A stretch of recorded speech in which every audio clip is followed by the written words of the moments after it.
Өткөн жылдын 22 октябрында Жогорку Кеңеш баш мыйзамды өзгөртмөйүнчө парламенттик шайлоону өткөрбөй туруу жөнүндө мыйзам кабыл алган. Анда Конституциянын атасы делген Өмүрбек Текебаев баштаган депутаттар легитимсиз парламенттин мөөнөтүн узарткан. Конституцияга ылайык, биздин эле эмес, дүйнөлүк практикага ылайык мурунку парламенттин составы кийинки состав келгенге чейин иштей берет. Дал ушул жерде кайчы пикирлер жаралды. 6-чакырылыштагы парламент ишин жыйынтыкташ керек дегендер дагы, тескерисинче ишин улантышы зарыл дегендер да ушул эки беренеге таянып жатышат. Парламенттин легитимдүүлүгү жөнүндө маселе болсо, бул чындыгында абдан талаштуу маселе. Бул эл аралык юристтер, ошол Венеция комиссиясы дагы бул маселени аябай койгон.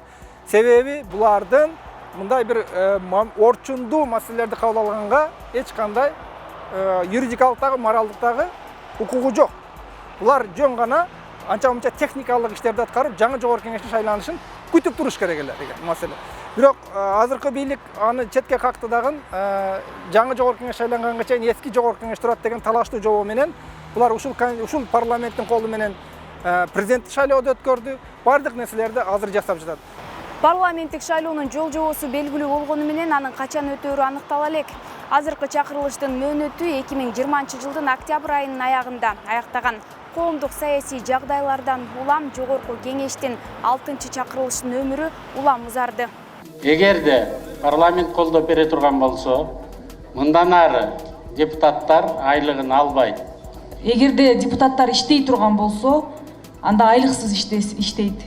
Бул чакырылыш коомчулукта жана саясат талдоочулар арасында олигарх ишкерлерден турган чөнтөк парламент деген сынга кабылды. Жоопкерчилиги жок президенттин көзүн караган парламент деп бааланып, өкмөттүн президенттик аппараттын юридикалык бөлүмү катары сыпатталды. Муну айрым депутаттар да өздөрү моюнга алып, жогорку кеңеш мыйзамдарды кабыл алып берген нотариус болуп калганын айткандар болгон.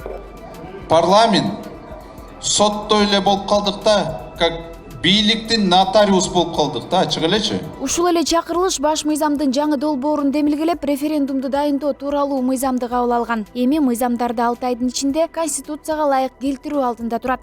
Өзү негизи мурданкы иштеп жаткан Конституцияга караганда жогорку кеңештин мөөнөтү 28 октябрда бүткөн. Мурданкы жылдын 28 октябрында. Андан кийин булар иштесе болот, бирок пророгация этап деп коет. Ошол учурда эч кандай стратегиялык суроолорго чечим кабыл алууга укугу дагы жок.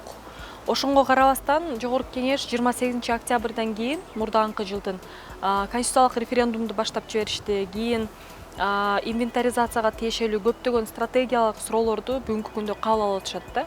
Бул өзүнүн кызматынан мындай ашырып иш-чара жасаган деп айтса болот. Жана келечекте эгерде бул кабыл алынган стратегиялык чечимдерде өлкөгө зарарлык болсо, анда булар кылмыш кодекси менен жоопкерчиликке тартылышы мүмкүн. Ал эми депутаттар болсо 6-чакырылыш ишин аяктап баратканда шайлоо мыйзамдарын өзгөртүп, жаңы саясий күчтөргө жол ачып бериши керек экенин айтып жатат.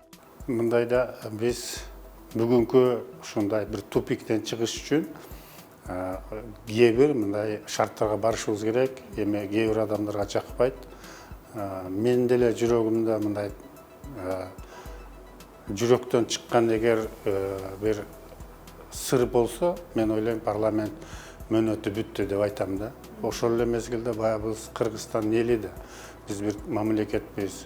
Ошондуктан баягы ушул ыңгайсыз абалдан чыгыш үчүн парламент чече турган маселелерди, баягы конституциялык мыйзамдарды тез аранын ичинде иретке келтирип, кабыл алып берип, анан президент шайлоонун күнүн коюш керек деп ойлойм да.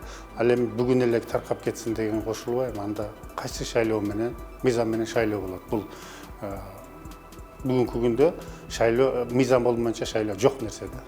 Жогорку кеңештин 6-чакырылышы 2015 жылы шайланып келген.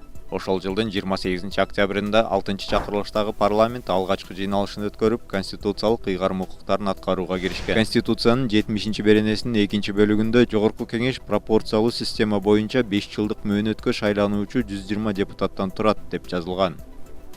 Баш мыйзамдын 71-беренесинин 3-бөлүгүндө жогорку кеңештин 1-жыйналышы болгон күндөн тартып, мурдагы чакырылыштагы жогорку кеңештин ыйгарым укуктары токтотулат деп жазылган.